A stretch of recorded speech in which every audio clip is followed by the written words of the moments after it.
Hello everyone, welcome back my channel. Last part में हमने सुना विभूषण को ईपो के बारे में पता चला था। उसने विंग का किडनैप किया था। ये बात जानकर उसे ईपो पर बहुत गुस्सा आता है और उसे काफ़ी कुछ सुना देता है और उनकी थोड़ी बहस होती है। ईपो काफ़ी परेशान होता है और वो विंग के बारे में सोचता है, कैसे उनकी दोस्ती हुई थी और कैसे उसे उससे प्यार हो गया था। वो दोनों काफ़ी अच्छे फ्रेंड्स बन चुके थे और वो अक्सर कॉल में बातें करते थे। विंग तो ईपो के साथ टाइम स्पेंड भी करने लगा था। वो उसके साथ कभी शॉपिंग पर चले जाता था, कभी वो गार्डन में ऐसे वॉक करते थे।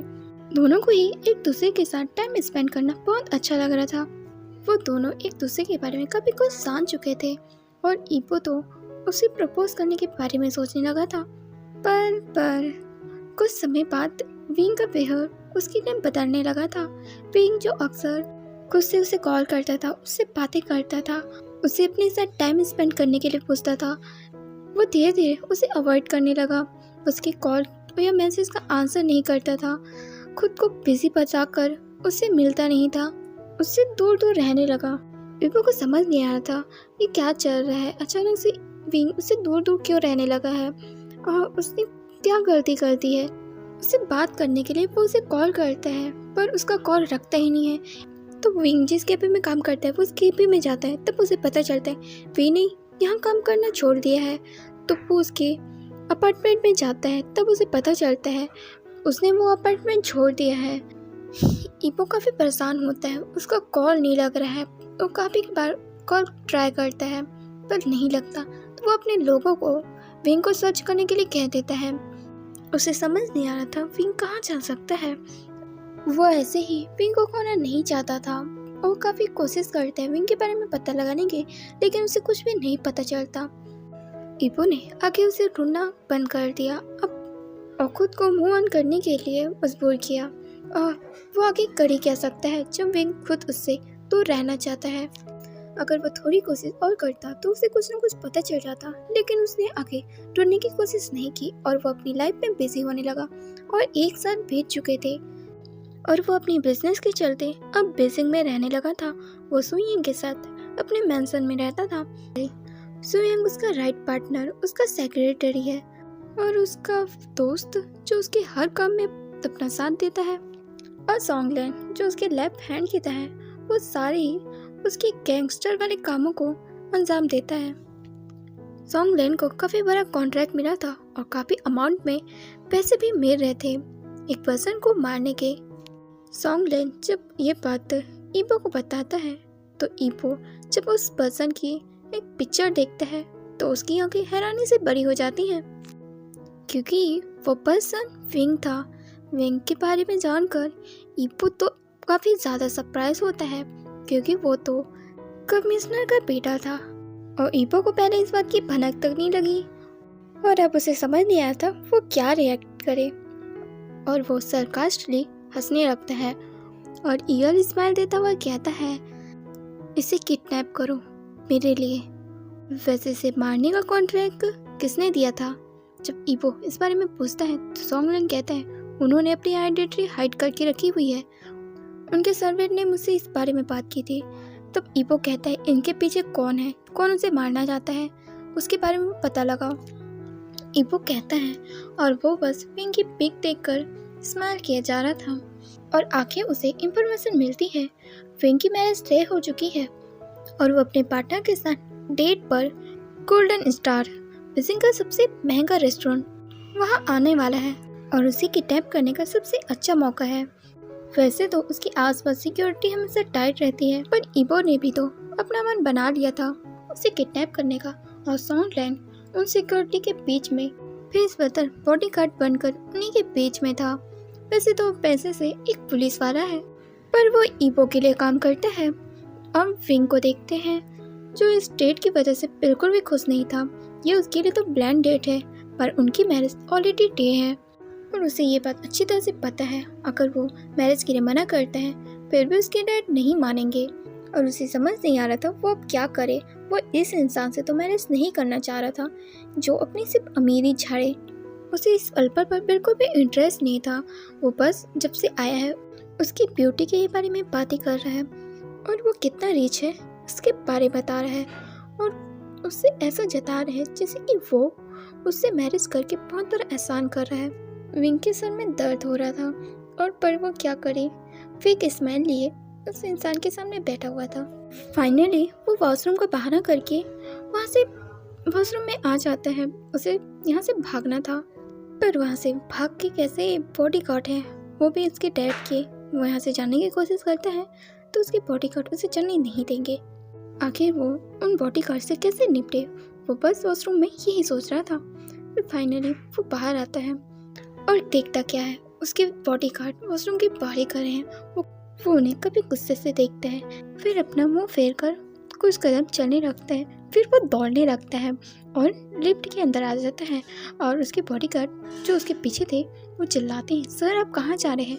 पर लिफ्ट का डोर बंद हो जाता है और लिफ्ट नीचे जाने लगती है।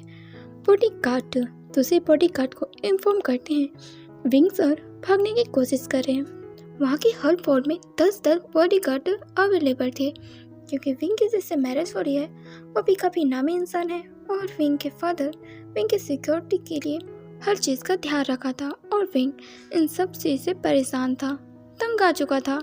वो फ्रीडम चाहता था, एक पीसफुल, और इसलिए वो पहले भी अपने डैड से दूर रहता था। पर वो अब क्या करे, वो जैसे ही लिफ्ट ओपन होता है वो सामने क्या देखता है, बॉडीगार्ड उसके सामने खड़े हैं। वो अपना मुंह बनाता है और फिर से लिफ्ट की बटन को प्रेस करता है। इस बार उसने 4th फ्लोर में जाने की कोशिश की थी, पर डोर बंद हो उससे पहले एक बॉडीगार्ड अंदर आ जाता है और विंग से कहता है, सर आप हमें परेशान करने की कोशिश क्यों कर रहे हैं? आप हमारे काम को इस तरह से कठिन बना रहे हैं। ये सुनकर विंग चिल्लाता है, मुझे अकेला छोड़ दो, और उसका फेस रोने जैसा हो गया था। ये देखकर वो बॉडीगार्ड कहता है, सर प्लीज। विंग को बर्दाश्त नहीं होता और वो रोने लगता है और कहता है, काका मुझे घर जाना है। वो बॉडीगार्ड विंग का पर्सनल बॉडीगार्ड था और विंग उसे बचपन से जानता है, तो इसलिए वो उससे कहता है, अब मैं घर जाना चाहता हूँ, मुझे अच्छा नहीं लग रहा है। ये सुन बॉडीगार्ड कहता है, ठीक है अब पहले शांत हो जाइए, हम चलते हैं, मैं सर से बात करता हूँ। विंग खुद को शांत करता है और अपने आंसू पोंछता है और इसके बाद वो जिन स्वान के सामने था। उसका डेट जुन स्वान विंग से सवाल करने लगता है, आखिर वो कहाँ गया था? ये सुनकर विंग जवाब देता है, वो बस यहाँ की खूबसूरती देख रहा था, ये जगह वाकई में बहुत ही सुंदर है। ये सुन भी जुन स्वान स्माइल करता है, क्योंकि ये रेस्टोरेंट उन्हीं के फैमिली का था। विंग को तो बस यहाँ से भागने का मौका चाहिए और उसे आखिरकार एक मौका मिल ही जाता है जब वो पार्किंग एरिया में थे और विंग मौका पाकर बॉडीगार्ड को चकमा देकर वहाँ से भागने की कोशिश करता है और जिसमें उसका साथ सॉन्गलैंड भी देता है, जो विंग की हरकतों पर पूरी नजर रखी हुई थी और इसने ईबो को इन्फॉर्म कर दिया था विंग खुद यहाँ से भागने की कोशिश में लगा हुआ है। ये उनके लिए ही अच्छा था। सॉन्गलैंड बाकी बॉडीगार्ड को इस तरह से उलझाता है ताकि वो विंग को ना पकड़ पाए और विंग के वहाँ से निकलने में काफ़ी मदद करता है और विंग काफ़ी ज़्यादा खुश होता है, वो इतनी आसानी से उन लोगों को चकमा दे पाया और वो वहाँ रोड पर उछलते कूदते हुए खुश हो रहा था। उसने अपने बॉडीगार्ड को कितनी आसानी से चकमा दिया, इनकी तो सिक्योरिटी बिल्कुल भी अच्छी नहीं थी। वो यही सोच रहा था, इतने में तो उसका किडनैप भी हो जाता है और विंग चिल्ला रहा होता है। वो उसका मुंह बंद करता है, उसे कार के अंदर डालता है और उसे लेकर चला जाता है। वहीं विंग जब ईबो का चेहरा देखता है तो शॉकिंग में कहता है, ईबो स्माइल करके कहता है, ओह मैं तुम्हें अभी भी याद हूँ, जानकर बहुत खुशी हुई। वहीं विंग अब कुछ भी नहीं कह पाता, वो डर के मारे उसकी हालत ही खराब हो जाती है। ईबो कहता है, तुम्हें मुझसे मिलकर कैसा लग रहा है, क्या तुम खुश हो? विंग कुछ भी नहीं बोलता और एक टक उसकी तरफ देख रहा था। फिर वो ध्यान देता है ईबो ने उसका हाथ पकड़ रखा है और वो इस वक्त उसकी गोद में बैठा है और ईबो का एक हाथ उसकी कमर पर है। ये रियलाइज करने के बाद तो वो तुरंत ईबो से गोद से उठने की कोशिश करने लगते हैं और कहता है, ईबो मुझे छोड़ो। वो खुद को छुड़ाने की नाकाम कोशिश कर रहा था। वो उसकी गोद में चटपटा रहा होता है और उससे अलग होने की कोशिश कर रहा था। तब ईबो से कहता है, ज़्यादा आवाज़ें मत करो, नहीं तो मैं तुम्हें अभी किस कर लूँगा। विंग ये सुनने के बाद एक डरे सहमे बने की तरह उसकी गोद में चुपचाप बैठा हुआ था। फिर थोड़ी देर बाद वो कहता है, तुम मुझे कहाँ ले जा रहे हो? ईपो कोई भी जवाब नहीं देता। तो विंग कहता है, मुझे जाने दो, मुझे घर जाना है। स्टॉप द कार प्लीज, मुझे जाने दो, विंग डरते हुए कह रहा था। ईपो कहता है, चुप, मैंने तुम्हारा किडनैप किया है तो तुम मुझे ये एक्सपेक्ट कैसे कर सकते हो? तुम्हारी रिक्वेस्ट करने से मैं तुम्हें छोड़ दूंगा। विंग की आंखें चौड़ी आ जाती है और वो ईपो को घूरने लगता है और फिर बहुत ही डरते हुए कहते हैं, पर तुमने मेरा किडनैप क्यों किया है? ये सुनने के बाद ईपो उसे देख स्माइल करता है और उसकी ऐसी इवल स्माइल देख विंग बहुत घबरा जाता है और लेंसन के हाथ विंग की थाई पर थे और बहुत ही बैड तरीके से वो उसे टच कर रहा था। उसके हाथ धीरे धीरे ऊपर जा रहे थे।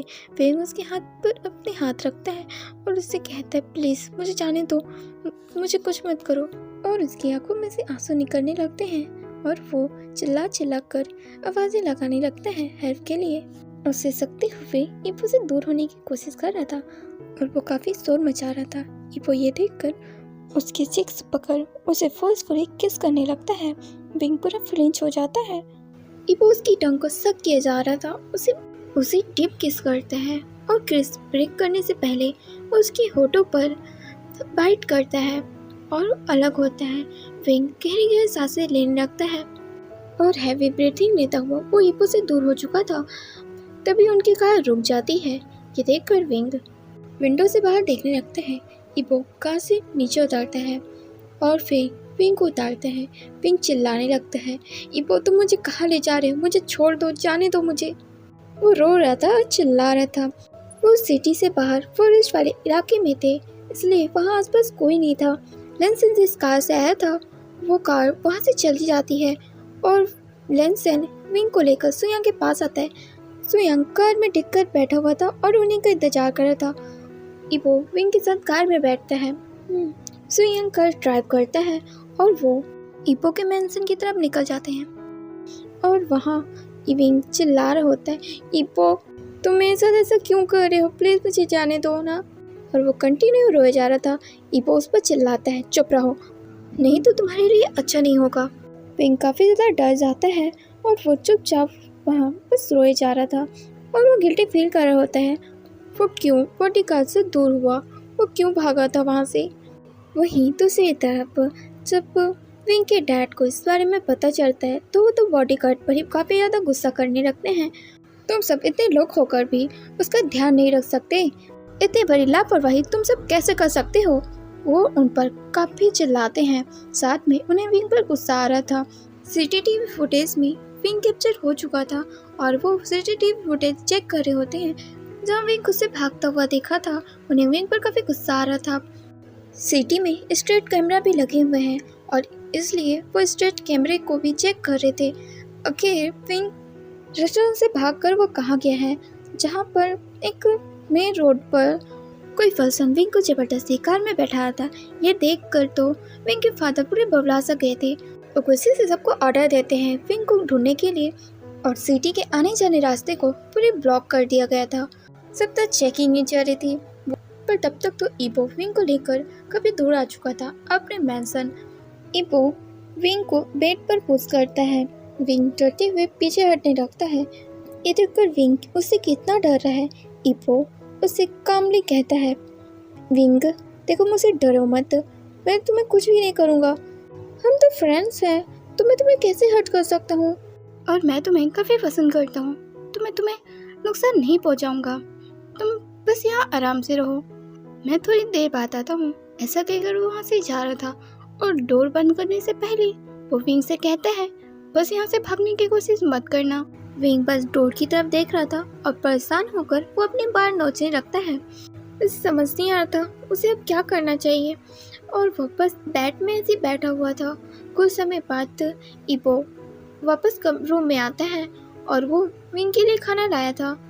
वो विंग के साथ ही डिनर करने लगता है। विंग को तो वो खाना निकला ही नहीं जा रहा था, पर ईपो की डर से वो चुपचाप वो खाने लगता है ईपो के हाथ से। फिर वो ईपो से पानी का गिलास मांगता है।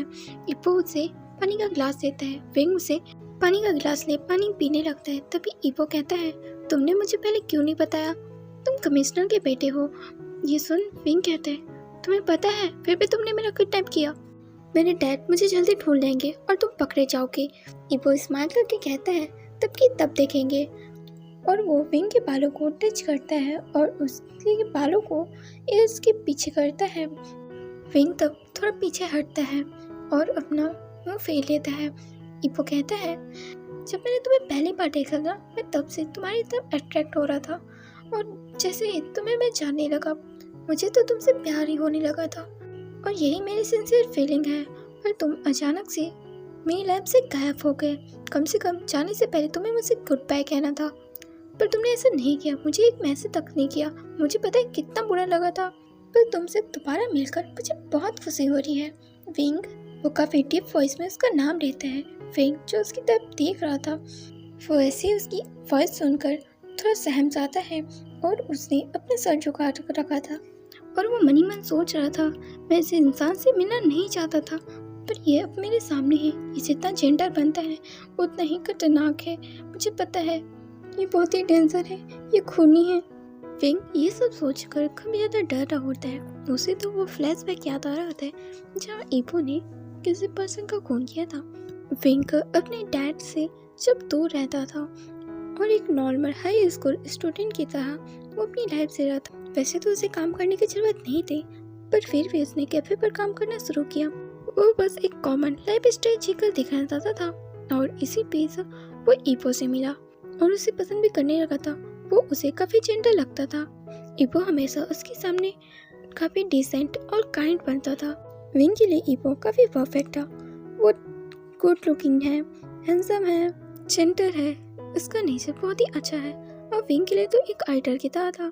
विंग के ख्याल तो तब बदले जब वो एक दिन अपनी मॉम की ग्रेवयार्ड पर विजिट करने के गया था। तो उस कब्रिस्तान पर वो ऐसे अकेला बैठा हुआ था, वो भी अपनी मॉम की ग्रेवयार्ड के पास। अब उसे कुछ ब्लैक कपड़ों में आदमी देखते हैं, वो थोड़ा डर जाता है और छुप कर उन्हें देखने लगता है। उन सब के बीच उसे ईपो दिखता है जो कि ब्लैक आउटफिट में उन सब से अलग लग रहा था। वो उसे पहचान जाता है। उसके और उन लोगों के बीच तो काफ़ी दूरी थी। उनका चेहरा अब उसे साफ साफ नहीं दिख रहा था। वो लोग अब विंग से काफ़ी दूर जा चुके थे और विंग चुप कर उन्हीं की तरफ देख रहा था। इतने में उसे एक चीख की आवाज़ आती है। लेंसन के आदमी किसी पर्सन को पकड़ के लाए थे और वो उसे पूरी तरीके से पीट रहे थे और वहाँ ईपो बड़े आराम से स्मोक करते हुए खड़ा हुआ था। और फिर वो थोड़ा झुकता है और उस सिगरेट से वो उस पर्सन के चेहरे को जला देता है। वो सिगरेट की लॉक को उस पर्सन के चेहरे पर प्रेस कर रहा था। ईपो जो उस पर्सन से कह रहा था वो विंग को तो सुनाई नहीं देता, पर उसे इतना समझ आ रहा था वो पर्सन कितने दर्द में है। इसके बाद वो देखता है ईपो कुछ कदम पीछे हटता है और अपनी गन निकाल कर उस पर्सन को शूट कर देता है। विंग ये देखकर अपने मुंह पर हाथ रखता है और छुप जाता है। वहीं ईपो के आदमी उस पर्सन को गड्ढे में फेंक देते हैं और उसे वहीं दफन कर देते हैं। इसी के साथ वहाँ बारिश भी शुरू हो गई थी और ईपो अपने लोगों के साथ वहाँ से जा चुका था। वहीं विंग ईपो को ये साइड देख काफी ज्यादा डर चुका था। उसे यकीन नहीं हो रहा था ईपो किसी को जान से मार सकता है। वो काफी ज्यादा घबरा चुका था और वो बारिश में वैसे ही बैठा हुआ था। फिर थोड़ी देर बाद वो भी वहाँ से चला जाता है। वो इस वक्त अपने अपार्टमेंट में था और अपने बालों को पोंछ रहा था। इतने में उसके फोन पर ईपो का कॉल आता है, पर विंग उसे पिक नहीं करता। तब ईपो उसे काफ़ी सारे मैसेज करने लगता है। विंग उससे बातें नहीं करना चाहता था, पर फिर भी वो उसी के मैसेज का आंसर करता है और उससे कहता है वो थोड़ा बिजी है तो उससे बात नहीं कर सकता और उसके एग्ज़ाम आ रहे हैं तो वो थोड़ा बिजी रहेगा। और ऐसे ही ईपो को उसने अवॉइड करना शुरू कर दिया। ऐसे ही एक दिन उसके डैड उसकी मॉम की ग्रेवयार्ड पर विजिट करने के लिए आए थे।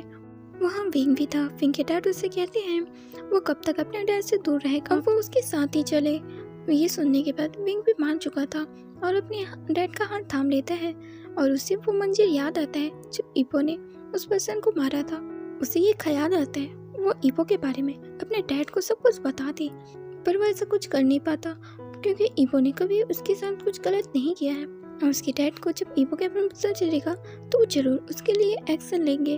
और इन सबसे बढ़कर उसके डैड उसके लिए काफ़ी पॉजिटिव हैं। वो किसी ऐसे पर्सन से और इन्वॉल्व ना हो, इसके लिए उसके डैड उसे फिर से निगरानी में रखना शुरू कर देंगे और वो भी नहीं चाहता है इसलिए वो अपना मुंह बंद रखता है और अपने डैड के साथ वो जगह छोड़ चुका था और ऐसा कोई भी क्लू नहीं छोड़ता जिससे ईपो उसे कांटेक्ट कर पाए।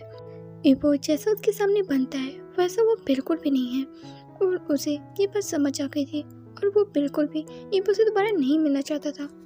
पर ईपो ने तो अब उसका किडनैप भी कर लिया है। वो कह तो रहा है वो उसे हर्ट नहीं करेगा, पर उसके इंटेंशन विंग को बिल्कुल भी सही नहीं लग रहे थे। वो बहुत ही ज़्यादा डरा हुआ था और वो अपने डैड को याद कर रहा था। ईपो जो थोड़ी देर के लिए रूम से बाहर गया था वो दोबारा रूम में आ जाता है। विंग उसे देखकर बेड से खड़ा हो जाता है। ईपो उसे देखकर कहता है, अरे तुम अब तक सोए नहीं? वे कुछ भी नहीं कहता, वो उसकी तरफ देख रहा था। ईपो उसके पास आते हुए कहता है, क्या हो गया? तब विंग कहता है, वो काफ़ी हिचक रहा था और ये देखकर कि ईपो उसके पास आ रहा है वो तो और भी ज़्यादा घबरा रहा था और दूसरी डायरेक्शन में चलने लगता है और कहता है, मैं वॉशरूम यूज़ करना चाहता हूँ। ईपो कहता है, ये तुम्हारा ही रूम है और वो वॉशरूम की तरफ इशारा करता है, जो चाहे वो करो। और वो इस्तेमाल कर रहा था। विंग तब वॉशरूम की तरफ भागने लगता है। तब ईपो उसे रोकता है, रुको, मुझे लगता है तुम्हें अपने क्लोथ चेंज करने चाहिए। तुम्हारी ज़रूरत का सामान तो इस कमरे में है, तुम देख लेना। और वो विंग की तरफ देखता है। विंग भी उसकी तरफ देख रहा था और विंग ये नोटिस करता है ईपो की नज़र कहाँ जा रही है और उसने डीप नेक वाली ड्रेस पहन रखी थी तो उसकी बॉडी शो हो रही थी और ईपो की नज़र उधर ही थी। ये देखकर विंग अपने हाथों को क्रॉस कर लेता है और कहता है, तुम इतना इंटरेस्ट से क्यों घूर रहे हो? ईपो कुछ नहीं कहता, वो स्माइल करके दूसरी तरफ देखने लगता है। तो विंग कबर्ड से अपने लिए कुछ कंफर्टेबल ड्रेस निकालता है और तुरंत फिर वॉशरूम की तरफ भाग जाता है और वो चेंज करता है। उसने अपने फेस को वॉश कर लिया था और वो खुद को मिरर में देख रहा था और साइड करता हुआ कहता है, वो आखिर मेरे साथ क्या करना चाहता है? मुझे बहुत डर लग रहा है, वो मेरे साथ कुछ गलत तो नहीं करेगा ना? नहीं, मैं उसे कुछ भी करने नहीं दे सकता। मुझे यहाँ से भागना है, मैं क्या करूँ? डैड प्लीज़ मुझे ढूंढने की कोशिश कीजिए, मुझे माफ़ कर देना, मैंने आपकी बात कभी भी नहीं मानी, मैं अब फंस चुका हूँ। और वो कुछ न कुछ ऐसे कहे जा रहा था, वो काफ़ी डरा हुआ था। तभी ईपो उसे आवाज़ लगाता है, अगर वो क्या कर रहा है जल्दी बाहर निकले। ओके गाइस, यार पार्ट यहीं एंड करते हैं। Thanks for watching.